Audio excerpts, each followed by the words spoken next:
We're on the record on case CR 22211623, State of Idaho versus Chad-Daybell.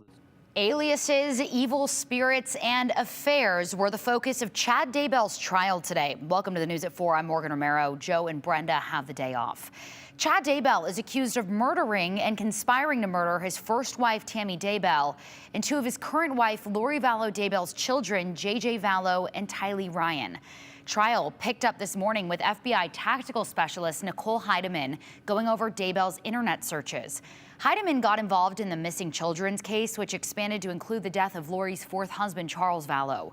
Lori's brother, Alex, shot and killed Charles in July of 2019, out of what he claimed to be self-defense.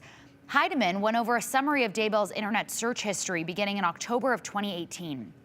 The prosecution questioned her about how those searches matched up with timelines of different crimes.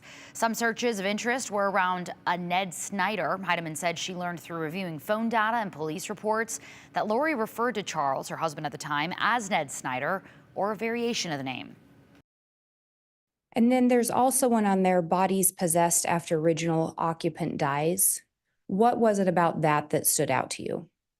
The concept of possession is sort of prevalent through this investigation. This is, I believe, the first time we start seeing it, wherein Charles Vallow has become possessed by an entity named Ned. So again, I spoke yesterday about there being a lot of aliases in this case with Chad and Lori, but also with some of the victims in this case where they are possessed by entities and therefore then being referred to by these names, Ned being one of them for Charles. The state called a Chandler, Arizona Police Department officer as the second witness of the day. Nathan Duncan testified about his role overseeing the investigation into Charles's death. We heard much of the same testimony during Lori's murder trial last year, including Duncan's review of texts and emails from Charles to Chad, Tammy, and Lori separately. In one of the most powerful messages, Charles calls Lori out for her affair with Chad and says lying has become second nature to her. You accuse me of infidelity, but it's you who have been having an affair. It just keeps killing me. Maybe that's your goal.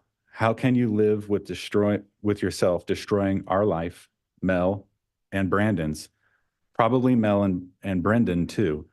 Now add Chad Daybell family and you've got a home run. The fact that you continue to go to the temple after all you've done shocks even me. There really is something wrong with you. I really don't want to do what I have to do, but you have to be exposed for what you really are. Texts between Lori and a friend about light and dark and death percentages were shown. Jurors also saw messages between Lori and Chad 1 week after Charles was killed, where the two are concerned about Charles' insurance money not being left to Lori. Today's trial ended with a Social Security special agent testifying about Tylee and JJ's benefits. For the latest on the trial, you can find all of our coverage on our website, ktvb.com.